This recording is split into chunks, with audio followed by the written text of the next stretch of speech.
Rajesh Khanna industry के सबसे बड़े सुपरस्टार है। उनके जैसा दूसरा कोई है ही नहीं और ना ही उनके जैसी स्टारडम किसी और को मिल पाई है।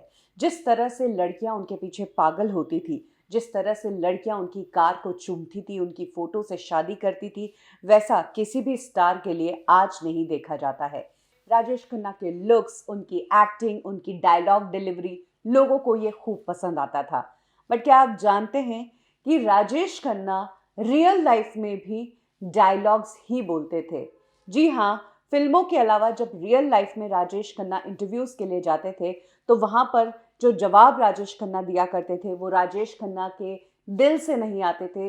वो जवाब राजेश खन्ना को उनके राइटर्स लिख के देते थे। जी हाँ, इस बात का खुलासा रिसेंटली तब हुआ जब रजत शर्मा जो फेमस शो चलाते हैं आपकी अदालत, और उन्होंने आपकी अदालत से रिलेटेड कुछ पुरानी बातें शेयर की। इन्हीं बातों में से एक बात रजत शर्मा ने राजेश खन्ना को लेकर शेयर की और बताया कि आपकी अदालत का जब 50वां एपिसोड था तब मैं राजेश खन्ना साहब को अपने शो में बुलाना चाहता था। वो सबसे बड़े सुपरस्टार है। मैंने राजेश खन्ना साहब को इनवाइट करना चाहा तो उन्होंने रात के 12:30 बजे का टाइम दिया।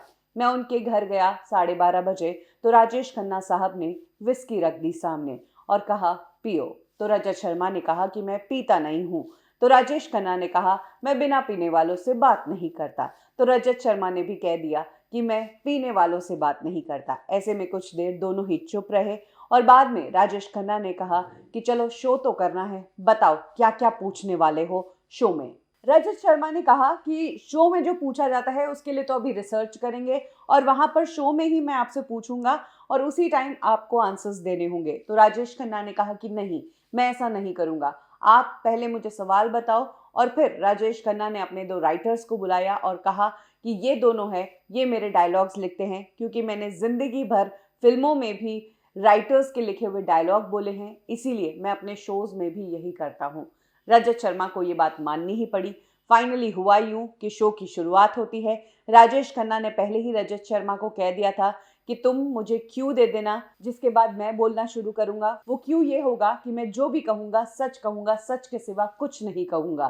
रजत शर्मा कहते हैं कि राजेश खन्ना की ये क्यू वाली बात मैं भूल गया था और मैंने शो की शुरुआत में डायरेक्ट ही राजेश खन्ना से सवाल पूछ लिया। तो इस पर राजेश खन्ना ने कहा क्यू कहाँ है।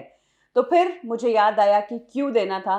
फिर रजत शर्मा ने क्यू दिया और उसके बाद राजेश खन्ना के जवाब चालू हुए। एक स्टार की तरह वो बोलने लगे।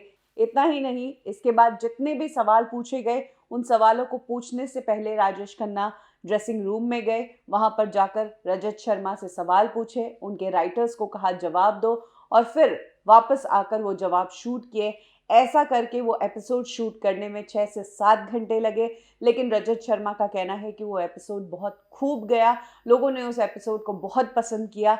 लेकिन हाँ, ये जो पूरा शो था स्क्रिप्टेड था, पहले से ही डिसाइडेड थे सवाल और जवाब दोनों ही। वरना अक्सर रजत शर्मा के शोज में ऐसी चीजें नहीं होती है, स्टार्स आते हैं और स्पॉन्टेनियस आंसर्स देते हैं। बट राजेश खन्ना सुपरस्टार है और वो चीजें अपनी तरह करवाना अच्छे से जानते हैं।